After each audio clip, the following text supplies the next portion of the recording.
So back where I come from, central New York, around about the Syracuse area. Syracuse, which back in the day actually had a lot of salt mines, there is this local delicacy that has a very straightforward, if somewhat uncreative name of salt potatoes. And if Dave Cruz was here, I would look at him and he probably makes these. He's also from upstate New York.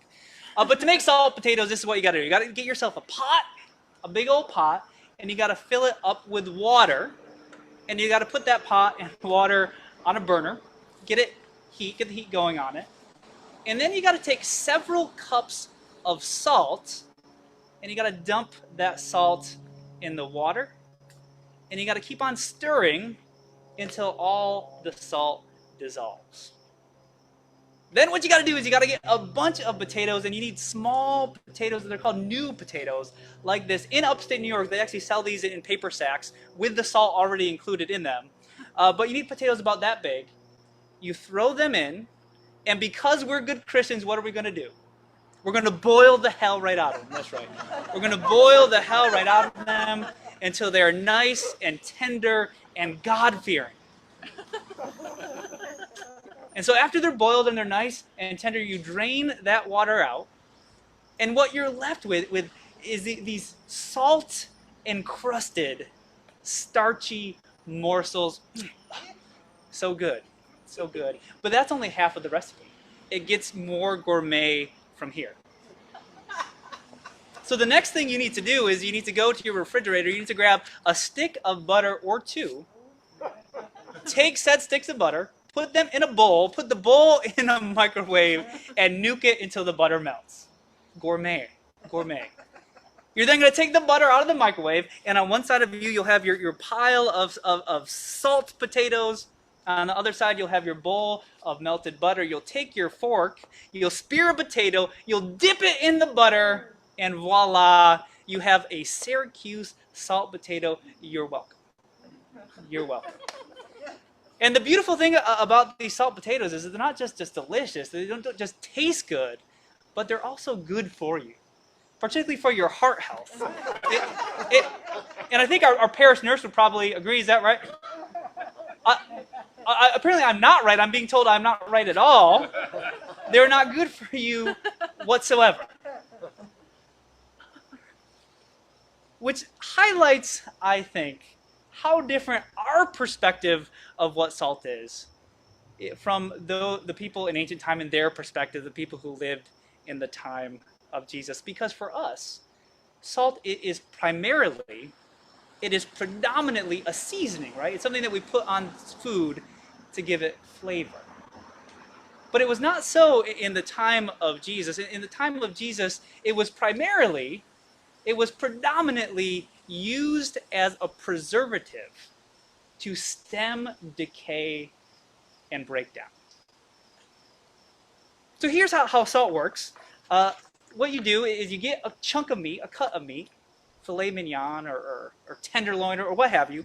You get your meat, and then you need to cake it all in salt. And you really got to take pains to really work the salt into the entire surface of that meat, covering every square inch and centimeter of it. And what the salt does is through the power of osmosis, and I won't go into great detail about osmosis, primarily because I don't understand it, despite Googling it a lot. But by faith we will accept that through the power of osmosis, the salt draws the water out of the meat. And what that does is it prevents the bacteria that is on the surface of that meat from reproducing and growing, which causes the meat to rot. So in the harsh and intense heat of Israel, where Jesus lived, a freshly butchered chunk of meat would last maybe, a day or two in that sun. But if it was properly salted, that same piece of meat would last for months and for months and for months. It would last until it was really, truly needed. But to emphasize, in order for salt to do its work, it needed to be in contact with the thing that it was preserving. I'm going to say that one more time for dramatic effect. In order for salt to work, it needs to be in contact with the thing that it is preserving.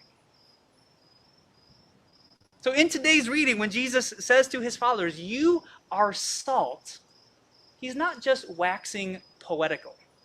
He's using a metaphor that is in fact quite concrete and practical. What he's saying is that we are meant to be the kind of people who, if we see someone around us whose life is falling apart, whose life is going to shambles, most people, right, they're going to see that and they're going to head to the hills. But we're supposed to be the people who go right in and help them shore things up, help them pull things together. If we see a community that is breaking down, a neighborhood that is falling apart, most people, right, most people move out of town, and if we want to be perfectly pointed about it, people with money are moving out of town, and if we want to be even more pointed about it, usually white people with money move out of town. But we are salt, says Jesus. We're supposed to be the kind of people who find the smartest way to move in and make things better.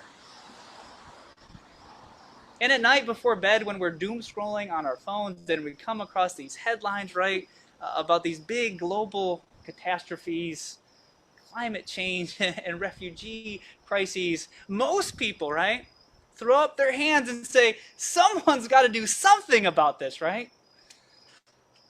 Well, according to Jesus, in today's reading, we are supposed to be that someone doing something about it.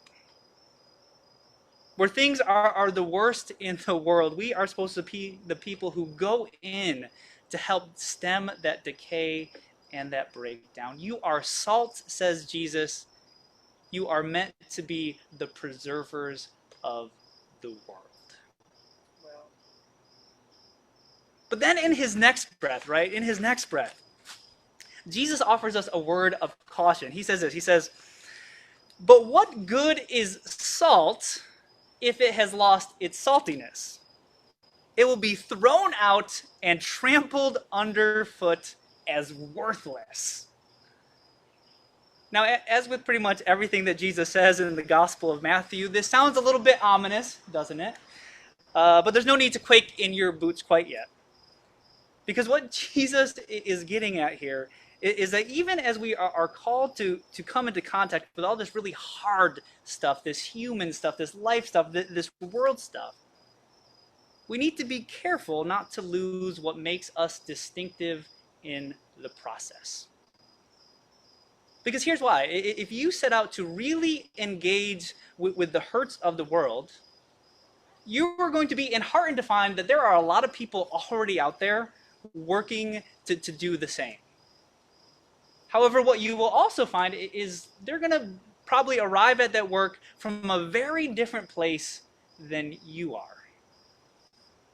So I'm going to lift up the example of soup kitchens just because it's a cause that's near to my heart, and for the past decade or so I've been banging around various soup kitchens here in the greater Boston area, and let me tell you that I have seen volunteers of all kinds. I have seen volunteers show up to a soup kitchen because they figure that a soup kitchen is a great place to meet a kind-hearted person. The kind of person they would like to date, perhaps even someday marry. This is true. I'm not joking. I've seen people who show up because they're just lonely, right? And they're looking for a little bit of social interaction. I've seen volunteers who show up, and this is, I think, the greatest portion of volunteers. They show up because they want that warm and fuzzy feeling that comes along with doing good. And I've also seen volunteers who show up, quite frankly, because they've been ordered to show up by a judge. And I'm not saying that these are illegitimate reasons to volunteer, because most organizations, most nonprofits are glad to have anyone help who is 98.6 degrees. But here is the rub as I see it. If you show up to a soup kitchen looking for a prospective spouse, and you don't find one, you don't even find a potential person you would like to date in the first couple of weeks, are you really going to stick around? I don't think so. If you show up to a soup kitchen because you are lonely and looking to get your social needs met, when you discover that that program does not revolve around you and your needs, and the service work itself is getting in the way of your ability to chit chat with others, are you going to stick around for the long haul? I don't think so.